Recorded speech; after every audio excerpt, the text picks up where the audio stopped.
JB타임즈.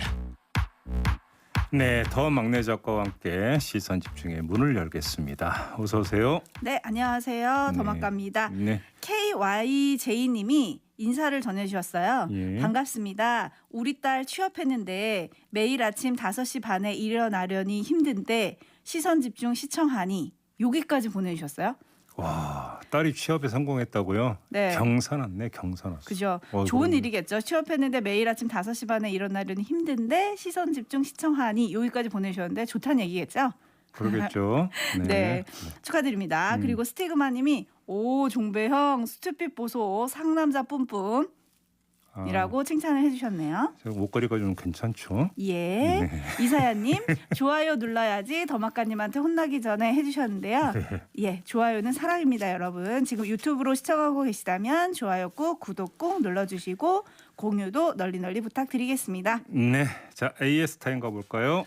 네, 어제 최종문 외교부 제2차관 인터뷰를 했죠. G7 정상회의에 참석한 문재인 대통령과 일본 스가 총리의 짧은 2번의 만남에 대해서 얘기를 잠깐 했었는데 예. 굳이 문재인 대통령이 먼저 다가가 인사를 했다고 보도하는 일본 언론을 향해서 촌스럽다. 이렇게 최 차관이 일침을 가했잖아요. 예. 그런데 사실 G7을 계기로 한일 약식 정상회담이 잠정 합의가 된 상태였는데 일본이 우리 군의 독도 방어 훈련을 이유로 취소했다는 사실이 뒤늦게 알려졌습니다. 예. 물론 일본은 그게 아니다 반발하고 있고요. 오히려 일본 언론들은 스가 총리가 국가 사이의 약속이 지켜지지 않아서 회담을 열 환경이 아니었다라고 말했다면서 네. 회담이 무산된 배경에는 과거사 문제가 있다는 보도를 지금 하고 있거든요. 이런 일본 어떻게 봐야 될까요? 두 측면에서 볼 수 있을 것 같은데요. 속이 좁은 사람은 전략을 짤 배포가 없습니다. 아하. 그러니까 무슨 의도 이런 거 따질 모두 아닌 것 같고요. 네. 두 번째, 생떼를 쓰는 데는 이유가 없습니다. 음흠. 그런 거 아니겠습니까? 네. 그러면 우리가 독도 방어 훈련 하지 말아야 된다는 얘기입니까? 아니, 그다음에 말도 안 매년 되죠. 그 상반기 하반기에 2번씩 했던 건데 뭐 특별히 하는 것도 아니지 않습니까? 그렇죠. 왜 이제 와서 저런답니까? 도대체? 그러니까요. 그죠? 네. 그냥 최종문 차관의 말을 좀 빌려서 제가 칠게요. 네. 촌티나네요, 일본. 네, 어제 제가 찌질하냐라는 질문도 했었습니다. 근데 거기까지는 차마 얘기를 못 하겠다고. 외교관이셔가지고 거기까지는 얘기를 못하고 촌티난다, 촌스럽다. 네. 저도 이렇게 돌려드리고 우리 땅을 지키는 독도 방어 훈련은 오늘 합니다. 네. 네, 이것도 알려드리고요. 예. 아 그리고 JB가 일전에 자신에게 엄격한 것과 자신을 비하하는 거는 다르다. 이런 네. 얘기를 했었잖아요. 네, 코로나 방역 관련해서 그 말씀 드렸었죠. 네, 기억하시죠? 예, 예. 한국의 코로나 방역 관련해서 기분 좋은 뉴스도 밤새 하나 있었어요. 한국은 코로나 극복을 위한 챔피언으로 알려져 있다. 예. 국경을 개방하는데 경제적으로 큰 타격이 없다. 오스트리아는 무엇을 배워야 하나? 이게 어디서 나온 얘기냐면요. 네. 지금 문재인 대통령이 G7 정상회의를 끝나고 오스트리아 비인을 국빈 방문 중이잖아요. 예. 그래서 문재인 대통령과 오스트리아 쿠르츠 총리의 공동 기자회견에서 오스트리아 기자가 자기 나라 총리한테 던진 질문입니다. 네, 그래서 제이비. 이 총리가 뭐라고 답변했는지는 안 나왔나요? 아, 길게 답변을 했는데요. 네, 잘했다는 얘기예요. 제가 짧게 답변 드릴게요. 대한민국 국민을 봐라. 음? 결국은 방역이 잘 된 건 대한민국 국민의 참여 때문이니까 그렇죠. 국민의 모습을 보면 된다는 말씀을 드리면서 네. 너무 참여를 잘해. 저도 어떻게 잔여 백신 한번 해보려고 아, 신청을 해서 이게 딱 뜨거든요. 네. 뜨는 순간에 들어가면 없음 나와. 아, 뭐 이렇게 빨라 도대체가. 그렇죠. 예? 그래서 지금 포기할까 말까 고민에 들어가 있어요. 아, 그렇죠. 네. 우리 제이비 거의 가장 끝순이죠. 지금 40, 50대가 제일 끝순이라서 하늘에, 그래도 계속 하늘에 도전해 별떡이죠. 보세요. 네. 네, 도전하다 보면 어느 길이 순간에 또, 갑자기 신경질 나던데. 도전하다 보면 길이 열릴 수 있습니다. 네. 자, 뉴스와 분석이 함께하는 제이비 타임즈 본격적으로 시작해 보겠습니다. 오늘 주목할 첫 번째 뉴스는 오디오로 먼저 만나보시죠. 강원도 원주에 있는 건강보험공단 2층 로비. 김용익 건보공단 이사장이 파란색 요가 매트 위에 테이블을 펴고 자리를 잡았습니다. 뒤쪽 벽에는 건보공단을 파국에서 구해야 한다. 파업을 멈추고 대화에 응해달라는 글까지 붙였습니다. 오죽이나 이사장이 무능했으면 그거를 설득을 못하고 택했느냐 자괴감이 드는데 그 도저히 설득할 수가 없으니까. 김 이사장의 맞은편 로비엔 고객센터 소속 상담사들이 닷새째 총파업 농성을 벌이고 있습니다. 대화해서 풀자고 여러 번 공문도 보내고 좀 파업하면서 요구도 하고 했었는데 다른 방법으로 좀 하시니까 저희가 좀 당황스러운 부분도 있고. 네.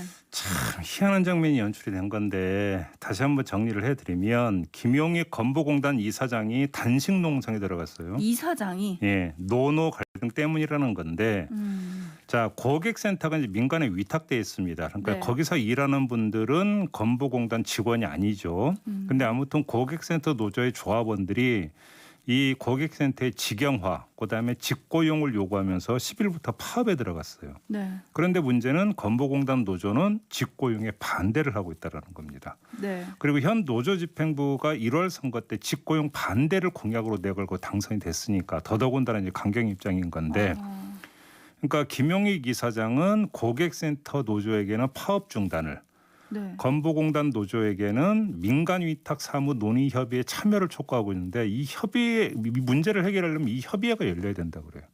그러니까 대화를 하자면서 이사장이 지금 단식에 들어간 거잖아요. 그렇습니다. 좀 이례적이긴 합니다. 아무튼 눈여겨봐야 될 포인트가 두 가지가 있는 것 같은데요. 첫 번째는 공단 노조가 직고용 반대하는 이유는 공정성 문제라고 합니다. 그러니까 여기서 우리가 떠오르는 몇 가지 장면이 있죠. 비정규직 교사의 정규직 확대, 인천공항공사 정규직 확대 나왔던 이야기가 다시 나오고 있는 겁니다. 네.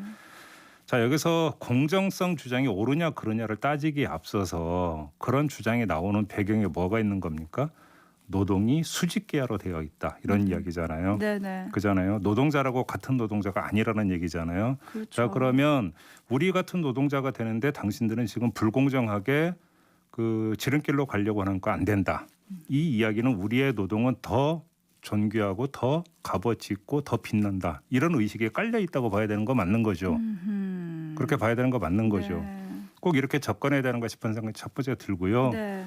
두 번째 포인트는 이 사장의 마음을 모르는 건 아닌데 그렇다고 단식 농성할 때냐 이 말씀을 안 드릴 수가 없는데 두 노조를 오가면서 조정을 해야 할 위치에 있는 사람이 바로 이 사장 아닙니까? 그렇죠. 근데 단식 농성을 하면 어떻게 되는 겁니까? 이 작업이 스톱되는 거 아니겠습니까? 자, 100번 양보해서 두 노조가 테이블에 마주 앉는 것까지는 어떻게 압박을 해서 끌어낸다고 칩시다. 그래봤자 원점 아닙니까? 그러면 건보공단 노조도 만나고 그러니까 이 고객센터 노조도 만나고 오면서 어떻게 접점을 찾기 위해서 계속 작업을 해야 되는데 아까 김용익 이사장의 멘트가 뭡니까?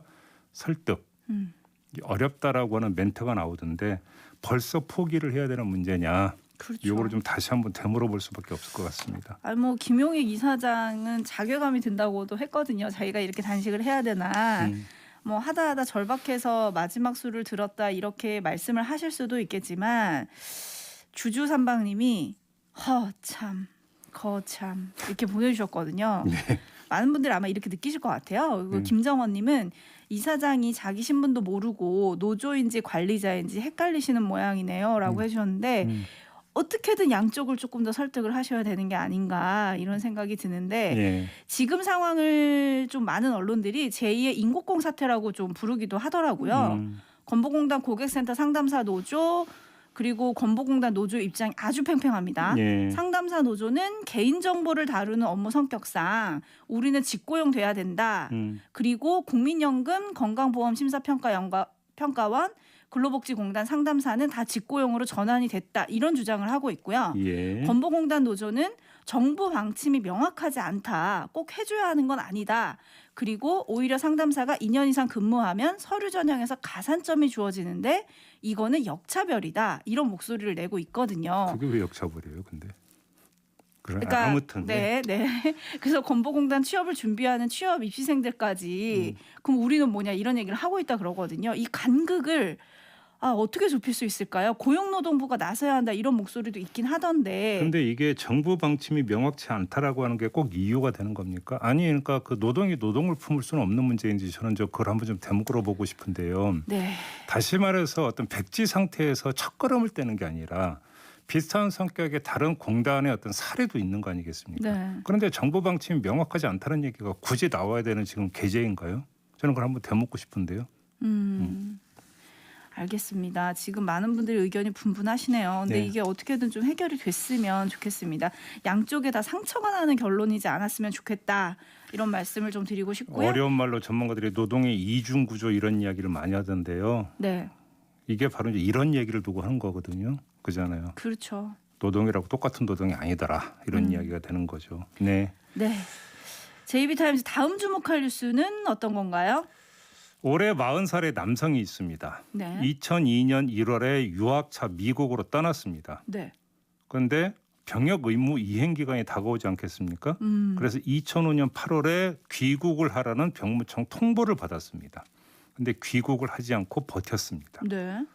이 우리나라 병역법에 따르면 해외에 체류하는 병역 기피자는 38살부터 병역 의무가 면제가 됩니다. 네. 대신 사법 처리가 되겠죠. 그죠? 근데 그 나이를 꽉 채운 뒤에 귀국을 한 거고요. 그래서 기소가 됐습니다. 판결이 나왔는데요. 제주지방법원 형사 1단독이 판결하기를 징역 1년에 집행유예 2년을 선고했습니다. 오호, 이래도 되나요? 안 되죠. 그래서 판결 이유를 봤습니다. 이렇게 돼 있더군요. 이 병역 의무 이행이 불가능하게 됐을 시점에 귀국해 범행의 죄질이 가볍지 않다. 죄질이 가볍지 않은데. 면서도 잘못을 인정하고 반성하는 점, 그리고 어린 나이에 미국에 건너가 생활해서 병역법 위반에 관한 지식이 부족했을 것으로 보이는 점 등을 고려했다. 아이고, 법원의 배려심이 깊네요. 아니 이게 말이 되는 얘기입니까? 다시 말해서 병역 이행이 불가능할 시점을 선택해서 귀국을 해서 범행의 죄질이 가볍지 않은 점과 네. 병역법에 대해서 잘 몰랐을 가능성이 있다라고 하는 점이 이게 지금 조화를 이룰 수 있는 이야기입니까? 네. 네? 네네. 아니 아무튼 재판부의 판단은 간단히 말해서 고의가 아니라는 건데 중간에 병무청이 통보까지 했잖아요. 네, 근데 안 좋아요. 온 거잖아요. 네. 그러니까 지식이 부족했다는 얘기가 성립이 됩니까? 그다음에 귀국을 하더라도 입대를 안 해도 되는 나이 꽉 채워갖고 귀국한 것을 고의가 아니라고 볼 수 있는 겁니까? 그럼 도대체 어떤 경우가 고의인가요? 그러게요. 자, 이 판결이 반복된다고 한번 생각해 봅시다. 일찌감치 외국 나가서 외국에서 즐기거나 돈 벌거나 공부하다가 38살 이후에 귀국을 해서 그래 두 눈 질끈 갖고 재판받아서 집행유예 받으면 이런 표현 써서 죄송합니다만 남는 장사 아닙니까? 그렇죠. 네. 미칠 거 하나도 없는 거 아닙니까? 남들 네. 다 군대 가는데 그잖아요. 그래서 저는 납득이 안 되는 판결이라는 거고요. 이 피고인이 집행유예 판결을 받은 다음에 영어로 이렇게 했다고 합니다. 땡큐. 아, 판사님 땡큐 그랬답니다. 그럼 뭐 유월컴 해줘야 되나요? 참 지금 많은 분들이 어이없어하고 계신데 예. 이크님 판사들이 허참 해주셨고요. 오늘 허참이 이렇게 하면 스티그마님이 잘못 반성하면 되는 그런 거였구나. 요즘 판사님들 왜 이러십니까? 뭐 이런 댓글이 많은데 네. 그러게요. 왜 이러십니까? 좀 답답하네요. JB타임즈 촌철살인 뉴스 분석인데 오늘 좀 답답함이 이어지고 있습니다. 다음 주목할 뉴스로 넘어가는데 네. 또 그분인가요? 이제 대변인이라고 부르는 게 맞겠죠? 네. 윤석열 전 총장의 이동훈 대변인이 어제 입장을 내놓기를 국민의힘 입당과 관련해서 국민이 불러서 나왔다. 가리키는 길대로 따라간다고 말씀드렸다. 차차 보면 아실 것이다. 이렇게만 이야기를 했습니다. 그전에 이준석 국민의힘 대표에게 당선 축하 문자를 보낸 사실이 공개가 되기도 했죠. 그렇죠. 어떻게 읽어야 될까요? 차차 보면 아실 거라는데. 자, 아무튼 뭐 요즘은 그 일거수일투족을 떠나서 한마디 한마디가 다 독해의 대상이 되다 보니까 네. 요즘 그런 생각이 드니까 수능 언어영어 다시 보면 점수 잘 나올 것 같다. 이런 생각도 들기는 하는데 수능 세대 아니시잖아요. 꼭 그렇게 꼭 확인을 해야 됩니까? 예. 독해력은 드러난다. 네. 아무튼 밑줄 쳐야 되는 대목이 두 개가 있는 것 같은데 윤석열 전 총장이 더불어민주당의 송영길 의원이 당 대표 됐을 때 축하 문자 보냈다는 얘기 혹시 들어보셨습니까? 아니요? 그죠? 네. 혹시 그러니까 그 제가 그 몰라서 이런 말씀드린다면 죄송한데요. 저는 들어본 바가 없거든요. 그러게요. 자, 그러면 이준석 대표에게만 축하 문자 보낸 걸 어떻게 읽어야 될까? 여기서 하나의 힌트가 나온다고 볼 수 있겠죠. 네. 그다음에 두 번째는 이동훈 대변인의 말 가운데 차차라는 말이 나오지 않습니까? 그러게요. 그 차차의 의미를 읽을 수 있는 힌트는 이준석 대표의 말에 있다고 봅니다.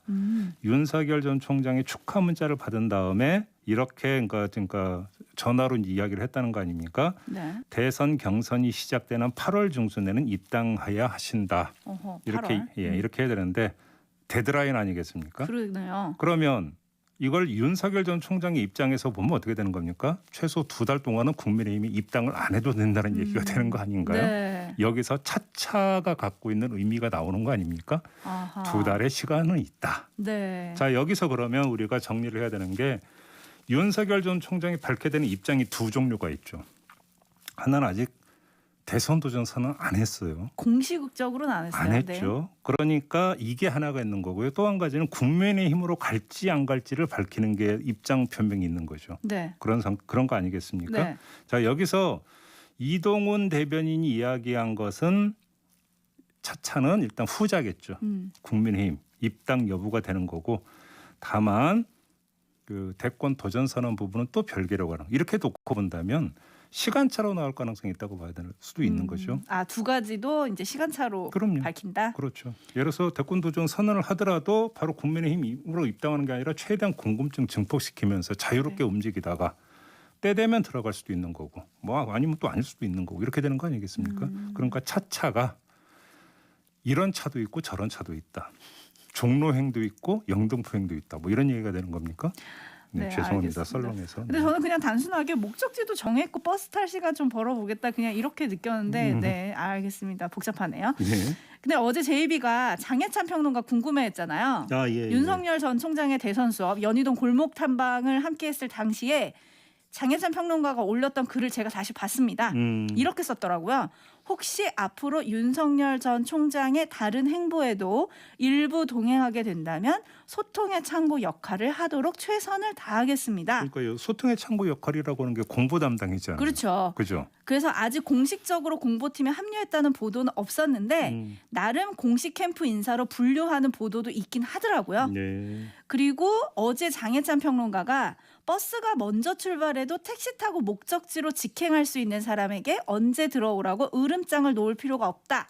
버스 먼저 출발하면 버스 기사가 손해라고 했던데 일종의 밀당이 시작된 거 아니냐 이런 분석도 좀 있더라고요. 네, 그런데 밀당의 주체가 장해찬 평론가인지 윤석열 전 총장인지는 좀 모르겠어요. 아, 주체가? 예, 지금 이제 택시 얘기 꺼낼 계지인지 사실은 잘 모르겠고. 아무튼 그래서 버스론, 택시론 뭐 다양한 교통수단론이 등장하고 있습니다. 네. 여기까지 할게요. 더마카였습니다. 수고하셨습니다. 감사합니다.